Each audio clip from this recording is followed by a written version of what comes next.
رفیع صاحب لاہور کے لیے نکل رہے ہیں تو لاہور کے لوگوں کو کیا میسج دینا چاہیں گے آپ؟ جی بہت شکریہ. بسم اللہ الرحمن الرحیم. لاہور کے لوگوں سے میری دستبست عرض ہے کہ ابھی تک ہم نے 9 مئی کے بعد لاہور میں کوئی ایک بھی کامیاب جلسہ نہیں کیا ہے اور الیکشن ہے. زمانے کا بھی دستور ہے کہ الیکشن میں گیم نہیں ہوتی ہے، جلسے ہوتے ہیں، جلوس ہوتے ہیں. ہم اپنے امیدوار کے لیے جلسہ کرنا چاہتے ہیں جو قانونی ہے، جس کی آئین اجازت دیتا ہے. تو لہٰذا میں لاہوریوں سے گزارش کرنا چاہتا ہوں کہ اگر لاہوری نکلیں گے تو آپ کے پیچھے پورا پنجاب آئے گا.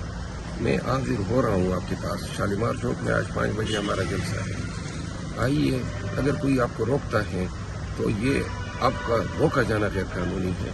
ہم نے پرامن جلسہ کرنا ہے اپنے امیدواران کے حق میں، اور اس کے لیے آپ کی آمد، آپ کا نکلنا، آپ کا آنا بہت ضروری ہے. آئیے، خان کا ساتھ دیجیے، جمہوریت کا ساتھ دیجیے، اپنے حق کے لیے کھڑے ہو جائیں. شکریہ، بہت شکریہ.